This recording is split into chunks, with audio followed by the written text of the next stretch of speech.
اعوذ باللہ من الشیطان الرجیم، بسم اللہ الرحمن الرحیم۔ ناظرین السلام علیکم، میں ہوں سلیم جھمٹ اور آپ دیکھ رہے ہیں میرا YouTube channel the facts finder. ناظرین، میری دعا ہے کہ اللہ رب العزت آپ کو ہمیشہ اپنے حفظ و امان میں رکھے اور آپ ہر قسم کے نوسر بازوں اور فراڈیوں سے محفوظ رہیں۔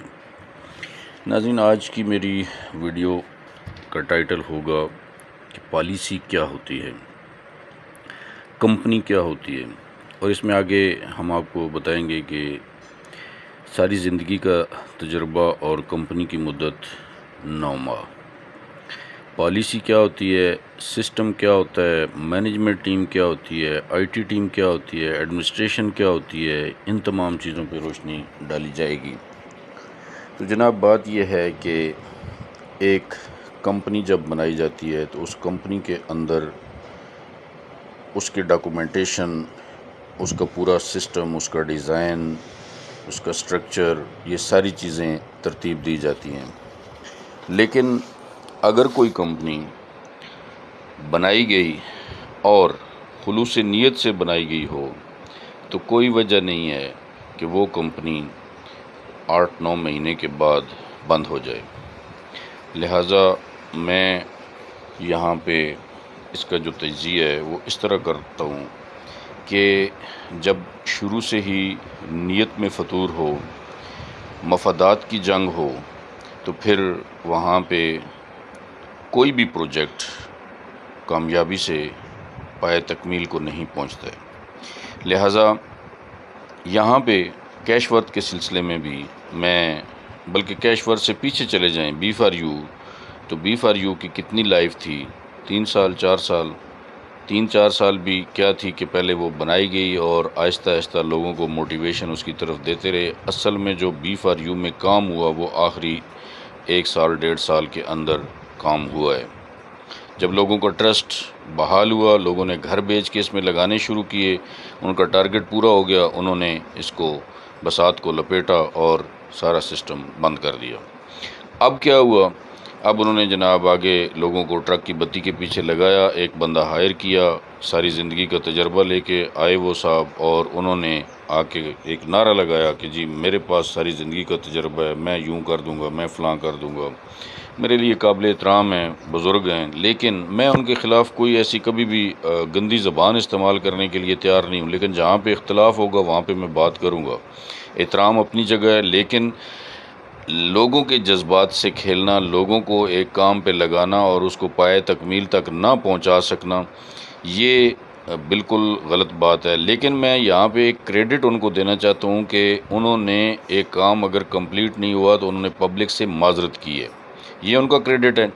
لیکن اس کے بدلے اگر یہ دیکھا جائے کہ یہ جب انہوں نے پروجیکٹ شروع کیا اور اس میں اکوموڈیشن کا جب انہوں نے کام شروع کیا تو اس کے بعد لوگوں نے، لیڈرز نے پبلک پہ کتنی محنت کی، کتنا ان کو موٹیویٹ کیا، کتنا ان کو ٹرسٹ دلایا اس کمپنی کو جوائن کرنے کے لیے، اور اکوموڈیشن کا ان کو اعتماد دلایا کہ جی آپ کو اکوموڈیشن یہاں سے ملے گی۔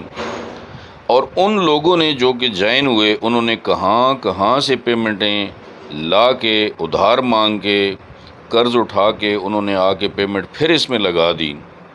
لیڈرز کی کتنی محنت ہے اس میں۔ آج ان تمام لیڈرز جتنے بھی لوگ اس میں کام کر رہے تھے، اور انہوں نے کم از کم آخری 1.5-2 مہینے میں انہوں نے سر توڑ کوشش کی اس کمپنی کو اٹھانے کے لیے، کیش ورتھ کو، لیکن جب وہ اس میں ڈپازٹ کروا چکے ہیں تو اس کے بعد کیا ہوا جی کہ کمپنی تو اب یہ بوجھ اٹھا نہیں سکتی۔ بھائی یہ بوجھ کمپنی نہیں اٹھا سکتی تھی تو آپ نے یہ سارا حساب کتاب پہلے کیوں نہیں لگایا تھا؟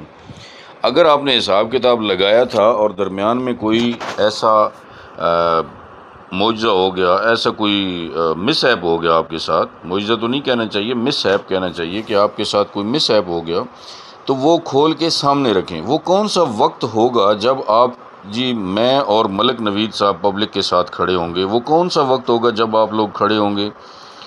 وہ کوئی قیامت کے بعد کا وقت ہوگا جب آپ نے کھڑے ہونا ہے۔ بھائی 2.5 سال 3 سال ہو گئے ہیں لوگوں کو رلتے ہوئے وہ جناب رو رہے ہیں، پیٹ رہے ہیں، اور ایک آپ نے سسٹم شروع کیا اکوموڈیشن کا اور اس کو بھی آپ نے ٹھپ کر دیا کہ جی نہیں بس ابھی تو یہ نہیں چل سکتا، یہ سسٹم جو ہے وہ پبلک کا بوجھ نہیں اٹھا سکتا۔ تو بڑی معذرت کے ساتھ جو سسٹم ہوتا ہے نا، سسٹم کے لفظ سے شاید میرے خیال میں نا واقف ہیں آپ لوگ۔ سسٹم کا جو لفظ ہے جب یہ بنا دیا جاتا ہے، پالیسی کا جب لفظ ہے اس کو جب بنا دیا جاتا ہے، ترتیب دے دیا جاتا ہے، تو میرا ماننا یہ ہے کہ کم از کم 1 سال تک وہ پالیسی آپ کو چینج نہیں کرنی پڑنی چاہیے۔ اگر تو وہ 1 سال تک آپ پالیسی چینج نہیں کرتے ہیں، کم از کم 1 سال تک، تو پھر سمجھیں کہ آپ نے کوئی ریلائبل سسٹم بنا لیا ہے۔ تو میں اس کو سسٹم نہیں مانتا ہوں جہاں پہ آپ کو ہر 15-20 دن بعد پالیسی چینج کرنی پڑتی ہے۔ یہ کون سا سسٹم ہے اور کون سی پالیسی ہے، کون سی آئی ٹی ٹیم ہے، کون سی مینجمنٹ ٹیم ہے؟ پھر بھائی جب کوئی کمپنی بنائی جاتی ہے اس میں بورڈ آف ڈائریکٹرز ہوتے ہیں، اس میں کور کمیٹی ہوتی ہے، اس میں ایڈمنسٹریشن ٹیم ہوتی ہے، اس میں مینجمنٹ ٹیم ہوتی ہے، اس میں آئی ٹی ٹیم ہوتی ہے۔ یہ سارے شعبے الگ الگ کام کر رہے ہوتے ہیں جو بورڈ آف ڈائریکٹرز کے انڈر کام کر رہے ہوتے ہیں۔ جب بورڈ آف ڈائریکٹر ہی نہیں ہے کسی کمپنی کا، جب کسی کمپنی میں کور کمیٹی ایکٹیو ہی نہیں ہے، آپ کی کور کمیٹی کے ممبران جو ہیں وہ رو رہے ہیں آ کے گروپوں میں ہماری کوئی بات سن نہیں رہا ہے، تو فیصلہ کرنے کی طاقت کس کے پاس ہے؟ ون مین شو جہاں پہ بھی ہوتا ہے وہ سسٹم کامیاب نہیں ہوتا ہے، وہ ناکام ہوتا ہے، اور جہاں پہ ون مین شو ہوتا ہے وہ اس کے پیچھے کوئی نہ کوئی اس بندے کی بدنیتی شامل ہوتی ہے۔ اب اس بندے نے بدنیتی سے یہ سسٹم چلایا اور یہاں تک پہنچ کے جب اتنے لوگوں نے، اتنی پبلک نے اس پہ ٹرسٹ کرنا شروع کر دیا، ہم نے خود لوگوں کو بتایا، اور کس کے کہنے پہ بتایا؟ ان کے کہنے پہ بتایا۔ یہ موصوف فون کال پہ ہمیں بتا رہے ہیں جی 80,000 بندہ جو ہے وہ اس سسٹم میں ایڈجسٹ ہو چکا ہے۔ بھائی ایڈجسٹ تو آپ نے کر دیا، اب اس کی لائف کیا ہے؟ اس کی لائف بتائیں۔ سسٹم وہ ہوتا ہے جس کی لائف ہو، اور کم از کم آپ پچھلے 4-5 سال سے چلا رہے ہیں، وہ کامیابی سے چل رہا ہے، اس کو سسٹم کہتے ہیں۔ یہ سسٹم نہیں ہے بھائی، یہ تو کھچڑی ہے جو آپ نے پکائی ہے، اور کھچڑی پکا کے پھر آج اس کو پھر جو ہے وہ آپ نے ختم کر دیا ہے۔ تو جناب والا یہ ساری کہانیاں اب پرانی ہو چکی ہیں، اور میں سمجھتا ہوں کہ پبلک کو اب اس پہ مزید ٹرسٹ نہیں کرنا چاہیے، اور پبلک کو ایک مائنڈ بنا لینا چاہیے کہ اب ہم نے ان سے جو ہمارے حقوق ہیں وہ واپس لینے ہیں۔ دیکھیں جی، آپ ایک سسٹم بناتے ہیں، وہ سسٹم آپ کا کامیاب نہیں ہوتا، یہ آپ کی ذمہ داری ہے۔ اس میں پبلک کا قصور نہیں ہے، اس میں لیڈرز کا قصور نہیں ہے، اس میں نیٹ ورکرز کا قصور نہیں ہے۔ آپ نے نیٹ ورکرز کو دعوت دی، آپ نے نیٹ ورکرز کو سبز باغ دکھائے، یہاں پہ جی یہ ہم کرنے والے ہیں، بڑا کچھ کرنے والے ہیں ہم۔ اس کے بعد کیا ہوا کہ آپ نے سسٹم کو بند کر دیا۔ ان لیڈرز نے مارکیٹ میں کتنا کام کیا، کتنی انہوں نے محنت کی، کتنا انہوں نے لوگوں کو آگے سبز باغ دکھائے، کتنا انہوں نے لوگوں کے ساتھ ٹائم ویسٹ کیا، کتنے خرچے کیے، اور آج آپ نے اتنا آسانی سے کہہ دیا کہ جی بس ہم مزید بوجھ نہیں اٹھا سکتے۔ تو بڑے شرم کی بات ہے، اس کو میں ایک ناکام سسٹم کہوں گا، اور آپ کی زندگی کے سارے تجربے کو میں ناکام تجربہ سمجھتا ہوں، وہ جہاں پہ آ کے فیل ہو گیا۔ نہیں، میں آپ سے معذرت کروں گا، ایک بات اور کرتا ہوں آج یہاں پہ۔ میں جس شخص کے بارے میں یہ بات کر رہا ہوں وہ بزرگ بھی ہیں، میرے بڑے بھی ہیں، قابل احترام بھی ہیں، انہوں نے کہا میری ساری زندگی کا تجربہ ہے۔ میں پبلکلی اسی یوٹیوب چینل پہ آپ سے معذرت کروں گا، آج آپ پبلک کے سامنے تمام حقائق کھول کے رکھ دیں۔ یہ کمپنی کیسے بنائی گئی اور کیسے یہ کمپنی ختم ہوئی، اس کو ختم کرنے کے پیچھے وجوہات کیا ہیں، ٹھیک ہے؟ پبلک کے سامنے تمام حقائق رکھیں، پبلک کے ساتھ آ کے پبلک کی صفوں میں کھڑے ہو جائیں، میں آپ سے معذرت کروں گا۔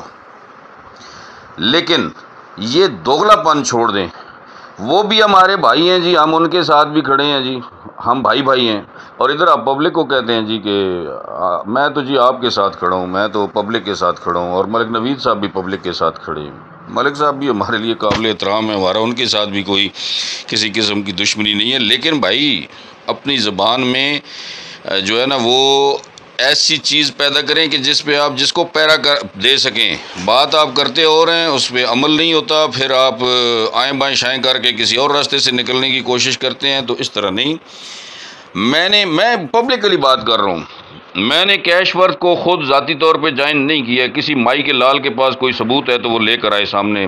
راجہ صاحب کو چیلنج کرتا ہوں، سیف الرحمان کو چیلنج کرتا ہوں، آئیں میرے نام کا کوئی اکاؤنٹ نکال کے لے آئیں، میرے فیملی کے نام کا کوئی اکاؤنٹ نکال کے لے آئیں۔ میں نے اپنے جتنے اکاؤنٹ اپنی ٹیم کے ایڈجسٹ کیے ہیں، میں نے وہ اپنے ساتھ نہیں، اپنے اکاؤنٹ میں نہیں، کسی کے ساتھ میں نے ان کو ایڈجسٹ کروا دیا۔ سپورٹ کیوں شروع کی؟ میرے دوستوں کی وجہ سے، میرے ان ٹیم لیڈرز کی وجہ سے جنہوں نے مجھے کہا کہ جی اب آپ اس کو جوائن کر لیں، 3-4 مہینے سے یہ اکوموڈیشن دے رہے ہیں تو ہمیں اس کو سپورٹ کرنا چاہیے، ہو سکتا ہے کہ یہاں سے ہمیں اکوموڈیشن مل جائے۔ لیکن وہی بات ہے، جب نیتیں خراب ہوں، آپ کو جون کے مہینے کا پتہ تھا کہ جون کے مہینے میں ہمارے اکاؤنٹ اوپن نہیں ہوئے ہیں، تو بھائی آپ نے اگست کے اینڈ تک لوگوں سے پیمنٹیں کیوں لی ہیں؟ سوال تو بہت بڑا بنتا ہے۔ پھر جہاں تک تعلق ہے اکاؤنٹ اوپننگ کا، تو یہ بھی ایک بہت بڑا ڈرامہ ہے جو کہ پیچھے سے چلتا آ رہا ہے۔ میں نے اس کا ڈراپ سین بھی کیا تھا، میں نے بتایا تھا، اور بالکل میں اس پہ آج بھی اس بات پہ قائم دائم ہوں کہ اکاؤنٹ اوپن ہوئے، وہی پیسہ یوز کیا گیا یہاں پہ، لیکن آج پھر نیت خراب ہوگی، اور ابھی تک لوگوں کو وہی لولی پاپ کہ جی میرے اکاؤنٹ اوپن ہوں گے تو میں دوں گا۔ ٹھیک ہے بھائی، اکاؤنٹوں میں تو آپ نے جو چھوڑا تھا وہ تو ہمارے پاس پہلے بھی ہم کہہ چکے ہیں کہ آپ نے اکاؤنٹوں میں تو دکھانے کے لیے پیسہ چھوڑا ہوا تھا، وہی کہ جیب میں آپ کی کوئی نہ کوئی چیز نکلنی چاہیے، ورنہ ڈاکو جو اگر کسی کو رستے میں پکڑ لیتے ہیں، 1000 200 2000 5000 نہ نکلے جیب سے تو وہ تھپڑ مارتے ہیں۔ تو آپ نے اس لیے یہ اکاؤنٹوں میں پیسے تھوڑے بہت چھوڑ دیے تھے۔ یہ تو جھونگا ہے جس کے بہانے آپ بیٹھے ہوئے ہیں کہ آپ کہتے ہیں جی وہ میرے اکاؤنٹ اوپن ہوں گے تو میں دوں گا، اصل مال تو کہیں اور پڑا ہوگا۔ ٹھیک ہے، تو جناب والا یہ باتیں تو ختم نہیں ہوں گی، لیکن پبلک کے سامنے حقائق رکھنا ہماری ذمہ داری ہے۔ تو اب میں آپ سے آخری درخواست یہ کرتا ہوں کہ جن لوگوں کا یہ 25% لگا ہوا ہے یہاں پہ ابھی جنہوں نے لگایا ہے، خواہ انہوں نے ایک اکوموڈیشن بھی نہیں لی یا انہوں نے 2 اکوموڈیشن تک لے لی ہیں، ان کے جتنے بھی حقوق بنتے ہیں ان کو واپس کیے جائیں، یہ میرا مطالبہ ہے۔ اگر اس کے بعد پبلک نکلے گی، پبلک کچھ کرے گی، تو پھر اس کی تمام تر ذمہ داری آپ پہ ہوگی کہ آپ نے دوبارہ پبلک کا ٹرسٹ ڈیمیج کیا ہے اور یہ پبلک پھر آپ کے خلاف نکل پڑی ہے۔ اب اگر دوبارہ سے پبلک نکلی تو اس کی تمام تر ذمہ داری آپ پہ عائد ہوگی۔ اور ایک چیز میں یہاں پہ آخر میں کہہ دینا چاہتا ہوں کہ آپ کے جتنے بھی لیڈرز تھے ان میں سے چند انگلیوں پہ گنے جا سکتے ہیں، چند نام ایسے ہوں گے جو آپ کے ساتھ انتہائی مخلص لوگ ہوں گے، لیکن آپ نے ان کو بھی نہیں چھوڑا، ان کو بھی آپ نے ڈس لیا۔ ان میں ایک نام میں لینا ضروری سمجھتا ہوں، ایک نام جو کہ آپ نے ہمیں لاہور اپنے گھر میں کھڑے ہو کے کہا تھا کہ یار ایک نام ہے ملک شاہد عباس تلگنگ، کہ جس نے مجھے اس وقت سپورٹ کیا، اس وقت میرا ساتھ دیا جب مجھے کوئی بھی سپورٹ نہیں کرنے کے لیے تیار تھا۔ 1 لاکھ سے زیادہ کسی بڑے لیڈر نے مجھے نہیں دیا تھا، تو ملک شاہد عباس نے 17 لاکھ روپے گھر سے نکال کے اپنی مسز کی زیور بیچ کے اپنی گاڑی کی چابی آ کے میرے سامنے رکھ دی تھی۔ وہی ملک شاہد عباس ہے جس کا آج آپ نے ٹرسٹ ڈیمیج کیا ہے، تو اس کا آپ کو خمیازہ بھگتنا ہوگا۔ اسی کے ساتھ